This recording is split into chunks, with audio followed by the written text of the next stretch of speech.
Halo semuanya, selamat datang di Catatan Anomali. Baru-baru ini, seorang pria bernama Cameron Herring, sosok seorang pemuda sering muncul di aplikasi online. Dia menghadiri persidangan dengan pakaian yang lengkap, dipeluk dengan penuh kasih sayang oleh ibunya. Video biasanya disertai musik latar belakang yang sangat menyedihkan. Kemudian kata-kata yang ditulis pada umumnya adalah pencarian keadilan, Cameron sakit hati, dan sebagainya. Namun pada kenyataannya, Cameron bukan korban. Sebaliknya, dia adalah seorang penjahat yang menyakiti seorang ibu dan anak perempuannya. Hanya karena setelah video di tempat persidangan dia dipublikasikan, dilihat dari penampilannya, dia mempunyai banyak penggemar dan pendukung. Videonya yang ada di TikTok hanya beberapa hari saja telah dimainkan lebih dari 1 miliar kali. Bahkan, ada puluhan ribu orang yang telah menandatangani bersama menuntut agar dia dibebaskan. Hari ini kita akan membahas dengan rinci alur dari masalah. Cameron Herring lahir dari keluarga kaya. Kedua orang tuanya adalah CEO perusahaan lokal terkenal. Keluarga itu hidup dalam lingkungan yang kaya di Florida. Pada 21 Mei 2018 adalah hari kelulusan dari sekolah menengah Katolik. Orang tuanya memberikan sebuah sedan Ford Mustang hitam. Tapi hanya 2 hari setelah lulus, dia membuat keputusan bodoh yang benar-benar mengubah kehidupannya. Sekaligus merupakan bencana bagi sebuah keluarga.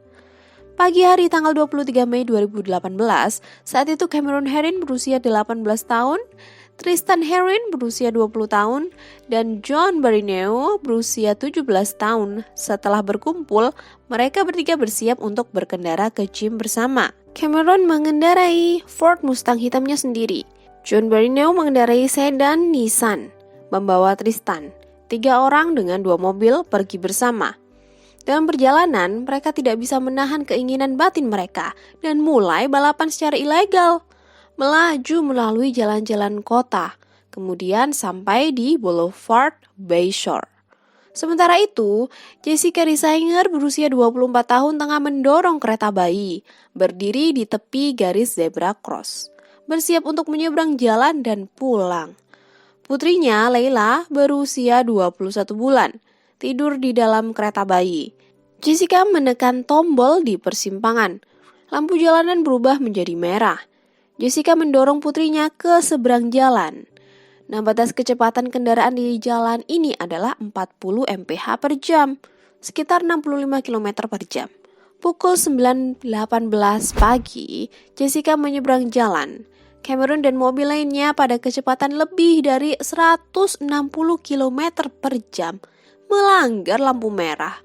Melalui persimpangan ini, sedan Nissan di depan menemukan ibu dan anak ini dan bergegas untuk menghindar. Tetapi setelah itu, waktu reaksi Cameron sudah tidak cukup dan langsung menabrak ibu dan anak yang tidak bersalah ini. Akibatnya, Jessica meninggal di tempat pada usia 24 tahun. Kereta bayi itu terhantam dan rusak parah. Dia dan anaknya Lilia dilarikan ke rumah sakit setempat. Setelah kejadian, ketiganya tetap berada di TKP. Tidak meninggalkan tempat, tunggu sampai polisi tiba. Menurut para penonton yang hadir, wajah ketiga anak muda penuh kegelisahan dan kegugupan. Di ruang gawat darurat rumah sakit, meskipun serangkaian tindakan penyelamatan dilakukan, tapi Lilia tidak bisa diselamatkan. Suami Jessica kehilangan orang terkasih satu persatu. Jessica lulus dari perguruan tinggi pada tahun 2016, langsung menikah dengan suaminya, David. David baru saja menyelesaikan sertifikasi penerbangannya dan siap untuk bergabung dengan sekolah penerbangan untuk bekerja. Keduanya karena kelahiran putri mereka mempunyai masa depan yang diimpikan. Pada hari kejadian, David mengendarai mobil seorang diri, pergi membeli bahan makanan. Dalam perjalanan pulang, dia juga menelpon Jessica. Jessica membawa putrinya dan bersiap untuk kembali. Saat David sampai di rumah, dia tidak melihat ibu dan anak. Mengingat adegan kecelakaan yang dia temui di perjalanan pulang, perasaannya tidak tenang, langsung terjerumus dalam ketakutan. Sayangnya, yang telah terjadi di persimpangan itu persis dengan yang dia takutkan. 3 orang dalam kejadian tersebut. Tristan karena dia tidak mengemudi, dia sebagai penumpang tidak menerima hukuman. Kedua orang lainnya ditahan. Karena di jalan itu tidak ada CCTV, awalnya semua orang mengira ini adalah kecelakaan lalu lintas kecil.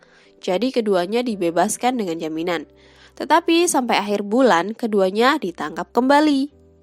Karena polisi melalui data elektronik pada mobil Mustang itu baru menemukan keduanya dalam keadaan mengebut.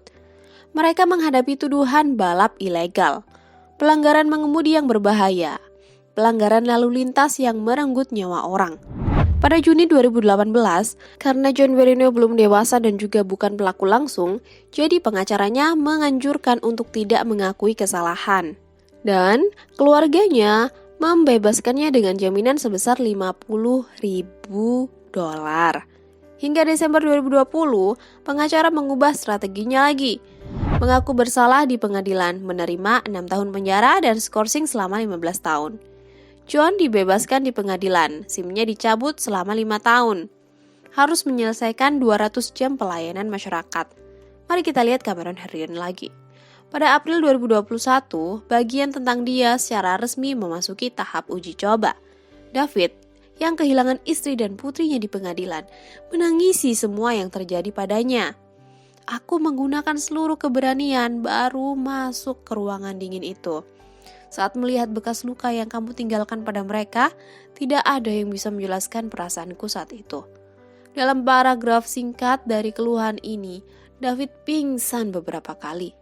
Tidak bisa meneruskan kata-katanya.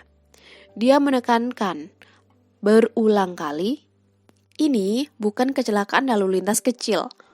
Bagi anggota keluarga korban, rasa sakitnya sulit disembuhkan. Keluarga Cameron berkata, sesuatu seperti ini terjadi, yang menerima pengaruh bukan hanya keluargamu. Keluarga kami juga telah dihancurkan. Mereka bilang telah menjual rumah mereka demi menyewa tim pertahanan terbaik untuk Cameron. Mari kita lihat pernyataan pembelaan pengacara. Otak seseorang yang berusia 18 tahun masih belum dewasa sepenuhnya. Cameron masih belum dewasa. Hal ini tidak dapat diukur sepenuhnya oleh standar orang dewasa. Kecelakaan yang disebabkan oleh gairah sesaat untuk balapan juga tidak bisa menggunakan standar dan hukum orang dewasa. Kesimpulannya adalah itu hanya kecelakaan lalu lintas. Seharusnya tidak diklasifikasikan sebagai kasus kriminal. Cameron tidak pernah menyakiti siapapun dengan sengaja, dan biasanya dia adalah orang yang sangat baik. Tidak mungkin dengan sengaja membunuh seorang ibu dan anak perempuan. Jadi semoga pengadilan akan meringankan hukumannya. Nah, meskipun pada saat kejahatan, Cameron baru berusia 18 tahun, namun jaksa penuntut negara tetap memutuskan hukuman sesuai dengan standar orang dewasa.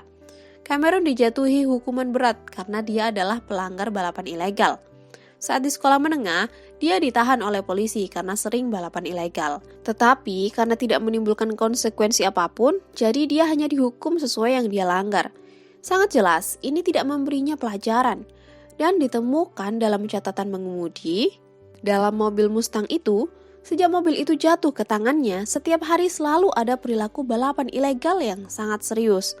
Dan kecepatan yang melebihi 160 km per jam. Hanya karena kegemarannya yang diulang, akibatnya 2 orang tewas tanpa bersalah. Akhirnya dia bersalah atas kejahatan tingkat kedua. Karena kejahatan berkendara yang menewaskan orang dan kejahatan balap ilegal. Dia dijatuhi hukuman 24 tahun penjara. Sepanjang jalannya persidangan, ekspresinya selalu tenang. Tetapi saat dia mendengar keputusan, sangat jelas dia sangat terkejut. Tetapi karena tuduhan sudah divonis, di persidangan dia dan ibunya saling berpelukan erat. Awalnya mengira semua ini akan berakhir. Tetapi tidak disangka, pengadilan dan hasil dari kasus ini beredar umum di internet. Malah menimbulkan kegemparan.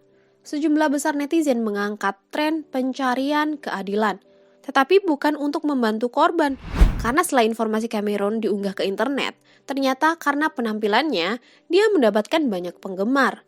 Di aplikasi sosial seperti TikTok, menyebabkan kegemparan yang sangat besar. Dalam beberapa hari, ada video tentang dia yang telah dimainkan lebih dari 1 miliar kali. Pengikut media sosialnya menjadi banyak.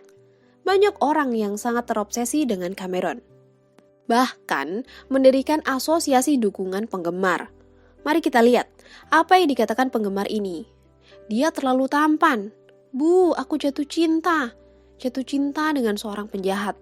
Kita semua bisa melihat kesedihan di matanya. Beri dia kesempatan. Dia hanya seorang anak kecil. 24 tahun benar-benar terlalu berat baginya. Menghilangkan seorang anak muda dari masa depannya. Apakah itu akan menyelesaikan masalah? Kita semua memiliki potensi untuk mengalami kecelakaan saat mengemudi. Hanya saja kami cukup beruntung bisa menabrak pohon besar itu. Dia telah menabrak ibu dan anak itu. Cobalah untuk memahami, dia hanya seorang anak muda. Kita harus lebih rasional dalam menangani masalah ini. Ayah yang masih hidup, Anda dapat memulai hidup dari awal lagi. Dia masih bisa punya anak dan istri lain. Tetapi bagaimana dengan anak ini? Bagaimana cara dia membangun kembali hidupnya? Semuanya akan baik-baik saja, Cameron. Ada lebih banyak komentar seperti itu, terutama di posting di Twitter dan TikTok. Orang-orang yang menulis komentar berasal dari seluruh dunia. Sepertinya mereka telah mewakili korban memaafkan pihak lain. Jadi mereka mulai membuat banyak karya TikTok tentang Cameron, disertai dengan berbagai macam musik latar. Mereka menggunakan bahan berulang kali, tidak lebih dari beberapa foto sehari-hari Cameron, dan foto dirinya memeluk orang yang dicintai di pengadilan. Dengan musik untuk mendukung suasana. Kalau seseorang tidak jelas dengan asal-usul kejadian itu, pasti akan mengira anak laki-laki itu adalah korban. Ada video yang lebih populer yang mendapatkan 1,3 juta like. Latar belakang musiknya adalah We Don't Talk Anymore. Komentar teratas adalah aku tahu dia melakukan hal yang salah, tetapi semua orang berhak untuk mendapatkan kesempatan lagi. Jumlah like untuk komentar yang disematkan ini juga mencapai 28.000 likes. Yang berikutnya, komentar dari penyanyi lagu ini yaitu Charlie Puth. Jangan menggunakan musikku sebagai latar omong kosong ini. Lalu komentarnya ini disematkan kembali. Seluruh kolom komentar juga kembali pada pemikiran normal. Tetapi juga tidak bisa dihentikan. Dalam kurun waktu ini, pengacara Cameron memiliki situs web petisi di Amerika. Tetapi tidak sebanyak penonton Korea. Di situs tersebut, 18.000 orang telah menandatangani postingan untuk merehabilitasi Cameron. Bersikeras pada keadilan untuk Cameron. Dan jumlah tanda tangan terus meningkat. Sangat jelas, beberapa orang ini telah memaafkan di tempat yang salah. Lalu apa alasan untuk ini? Tidak sulit untuk diketahui, sebagian besar karena penampilan Cameron. Mendapatkan persetujuan mereka, lalu meromantisasi penjahat yang ada di hadapan mereka. Tidak memperhitungkan situasi keseluruhan kejadian. Hanya memahami beberapa poin. Kecelakaan, pria tampan, hukuman berat, seolah mengandaikan sebuah posisi. Seorang pria yang baik hati mengalami perlakuan tidak adil menjadi sangat kasihan. Namun, dari mana baik hati yang mereka andaikan ini berasal? Hanya melalui foto-foto ini. Menegaskan kalimat ketampanan adalah keadilan. Mereka secara tidak sadar memberikan sebuah mahkota agung bagi tokoh utama. Fakta kejahatan menjadi tidak penting. Otoritas kehakiman menjadi tidak penting. Ibu dan anak yang menjadi korban juga menjadi tidak penting. Sehingga ada komentar yang sangat tidak masuk akal itu. Dari sudut pandang orang luar, ini adalah perilaku yang sangat egois, khusus untuk keluarga korban. Tren kebalikan opini publik yang mereka mulaikan ini tidak diragukan lagi, ini memberikan luka sekali lagi pada keluarga korban. Insiden ini secara alami memicu badai lain di internet. Tetapi kebanyakan orang masih mempunyai akal sehat. Segelintir orang itu meskipun ada kebebasan untuk mengungkapkan pendapat, tapi komentar tanpa dasar ini akan menghilang seiring berjalannya waktu. Karena sepanjang sejarah modern kejahatan manusia, hal semacam ini sering terjadi. Sekedar melakukan pencarian di internet akan langsung menemukan banyak penjahat di penjara, menerima dukungan dan rayuan.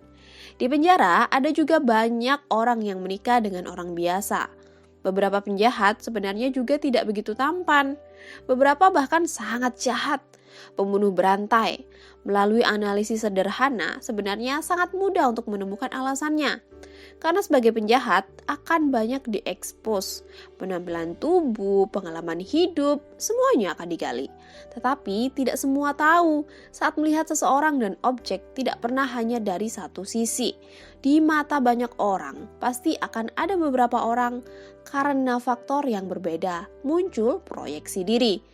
seperti bersimpati terhadap pengalaman tragis mereka, mengagumi temperamen mereka, atau seperti kepribadian mereka. Setelah menempatkan diri sebagai penjahat, perilaku penjahat menjadi sepenuhnya dibenarkan dalam kesadaran mereka.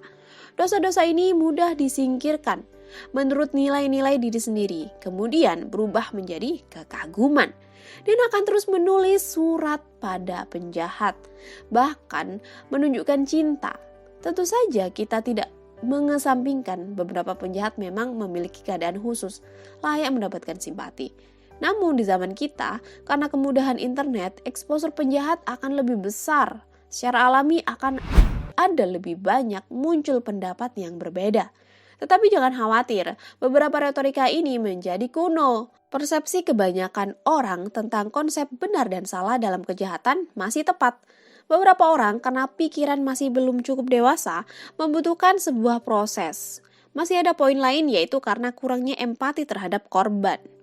Ini lebih serius lagi, karena dalam perspektif psikologi kriminal, penjahat berani melakukan kejahatan. Salah satu faktor penting adalah karena mereka kurang bisa berempati. Mereka tidak akan peduli kalau sampai membunuh korban, hanya ingin memuaskan keinginan pribadi. Jadi dari sudut pandang ini, mereka yang membela penjahat, orang-orang yang tidak berotak, masih harus dikaji ulang. Diri sendiri harus sadar, di tempat manapun harus mematuhi hukum.